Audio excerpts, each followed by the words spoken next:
और realistic experiences को भी समझ सकते हैं और इसके साथ ही उनके दिखाए गए कर्तव्यों से वे सेना के ऑपरेशन और उनकी कार्य प्रणालियों के बारे में भी बेहतर तरीके से जान सकते हैं, ऐसा मैं मानता हूं।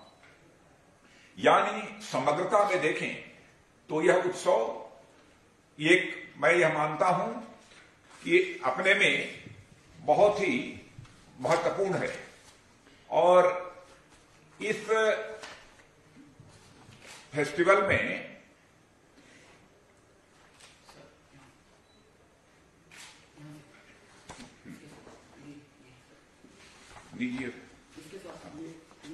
और इसके साथ ही उनके दिखाए गए कर्तव्यों से वे सेना के ऑपरेशन और उनकी बेहतर कार्य प्रणालियों के बारे में भी बेहतर तरीके से जान सकते हैं।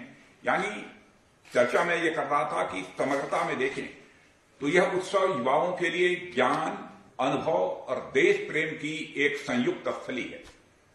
ऐसे उत्सव आज के समय की जरूरत है, यह हमारी मान्यता है। हमारा पंजाब प्रांत आज से नहीं, सदियों से सूरवीरों का यह जन्मदाता रहा है। ऐसे में इस तरह के उत्सव की शुरुआत अगर कहीं से हो सकती थी तो वह पंजाब के प्रांत से ही हो सकती थी और यह आयोजन हमारे उन वॉरियर्स को श्रद्धांजलि भी है जिन्होंने राष्ट्र के लिए अपना सर्वस्व समर्पित कर दिया। साथियों, हमारे देश में राष्ट्रीयता की भावना से लिटरेचर लिखे जाने की बहुत ही पुरानी परंपरा रही है। हिंदी हो या पंजाबी या फिर गुजराती, लगभग सभी भाषाओं में ऐसे लेखन हुए हैं जिन्होंने अपने समय में लोगों के अंदर स्वदेश प्रेम की भावना को जागृत किया है और साथ ही विकसित भी किया है। मैं याद दिलाना चाहता हूं, प्राचीन काल में चाणक्य जैसे विद्वान रहे हैं जिन्होंने वारफेयर के बारे में लिखा है, जो कई दृष्टियों से आज भी पूरी तरह से रेलिवेंट है।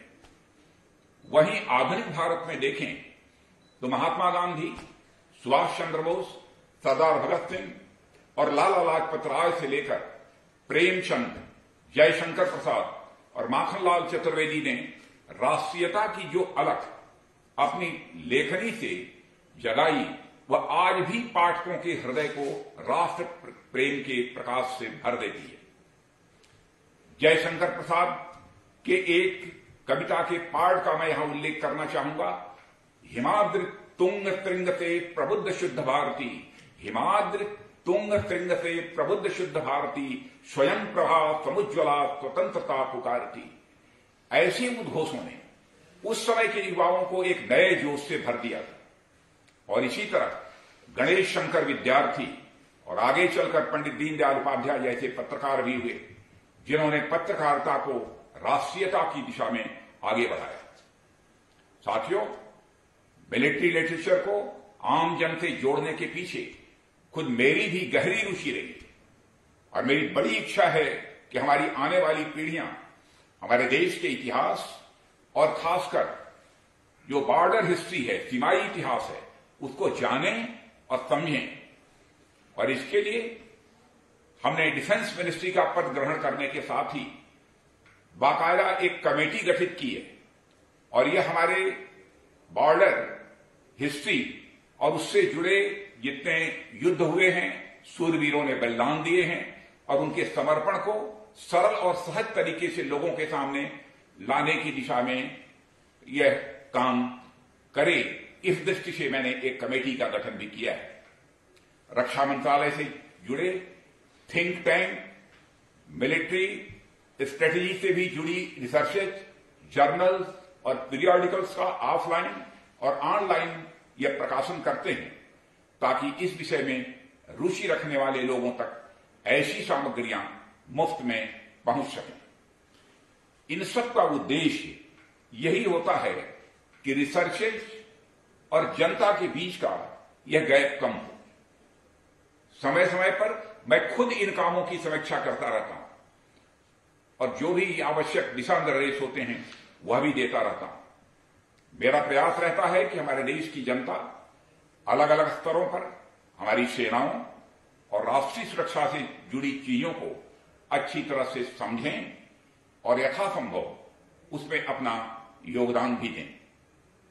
इसके अलावा हमारी सेनाओं की लीडरशिप द्वारा लिखी गई बुक्स जैसे जनरल बीपी मलिक की कारगिल, लेफ्टिनेंट जनरल हरबख्श सिंह जी की वार डिस्पैचेस और रचना बिष्ट रावत जी की द ब्रेव जैसी किताबें न केवल सेना से जुड़े लोगों बल्कि उससे बाहर भी बहुत ही लोकप्रिय हुई हैं। इनमें एक दो पुस्तक पढ़ने का भी मुझे अवसर प्राप्त हुआ है।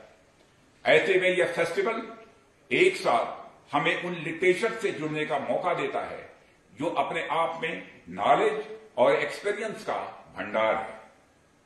साथियों, इस साल का यह आयोजन तो और भी खास हो जाता है जब हमारा पूरा देश 1971 के युद्ध का स्वर्णिम वर्ष मना रहा है और इस युद्ध में हमारी सेनाओं ने अपने शौर्य और पराक्रम का जो प्रदर्शन किया था वह आज भी हमारे लिए एक उदाहरण प्रस्तुत करता है। हमारे अनेक ऐसे वेटरन साथी होंगे जो इस संग्राम के स्वयं साक्षी थे।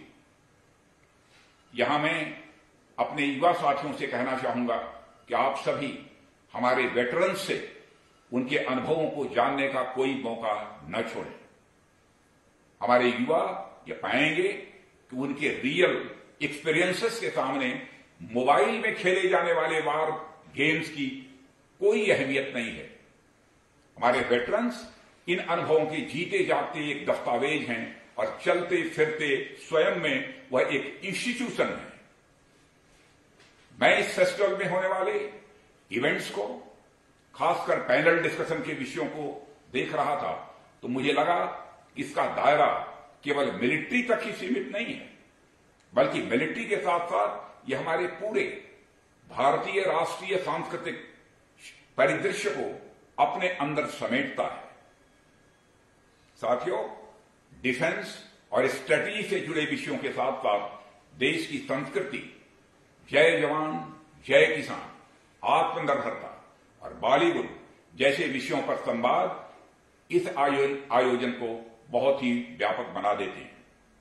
इसके अलावा जोश और जज्बा वाले military combat episodes, off roading show, bird watching, vintage car rally और सारागढ़ी युद्ध पर light and sound show, army dog display जैसे अनेक अलग अलग शोज विविधता में एकता की भावना को भी एक्सप्रेस करते हैं। यह सब वाकई इस आयोजन को greatest literature show in India बना देते हैं। साथियों, एक और दृष्टिकोण से यह आयोजन मुझे बहुत महत्वपूर्ण लगता है कि जैसे जैसे समय बदल रहा है, खतरों और युद्धों के चरित्र में भी बदलाव आ रहा है। भविष्य में और भी सुरक्षा से जुड़े मुद्दे हमारे सामने आ सकते हैं। धीरे धीरे संघर्ष इतना व्यापक होता जा रहा है जिसकी पहले कभी कल्पना भी नहीं की गई थी। साइबर स्पेस, बायोलॉजिकल और इंफॉर्मेशन डोमेन में भी अब इसकी जज्बे आ गए हैं। आज मोबाइल की मारक क्षमता मिसाइल की मारक क्षमता से भी कहीं आगे बढ़ चुकी है। दुश्मन सीमा पार किए बिना हमारे लोगों तक अपनी पहुंच बना सकता है। ऐसे में हम सबको बिना वर्दी वाली सेना की भूमिका में भी अनिवार्य रूप से उतरना है और मेरा लेखक साथियों से आग्रह है कि वे इन विषयों पर भी अपनी कलम की ताकत का पूरा उपयोग करें। हम सभी इन खतरों से सचेत रहें, किसी भी गलत और भ्रामक सूचना से बचें और औरों को भी बचाएं। इस तरह के उत्सव इस काम में एक बड़ी भूमिका निभा सकते हैं।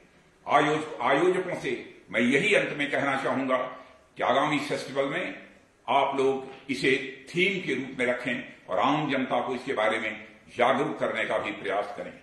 और साथियों, हमारे यहां लिटरेरी और फिल्म फेस्टिवल का ट्रेंड तो रहा है, पर मिलिट्री लिटरेचर फेस्टिवल अपने आप में बिल्कुल एक नई शुरुआत है। इसकी सफलता इसके प्रारंभ हो जाने में ही है। मैं आगे इसकी और अधिक सफलता की शुभकामनाएं देते हुए अपना निवेदन समाप्त करता हूं। आप सबको बहुत बहुत धन्यवाद। जय Hind. Thank you so much sir.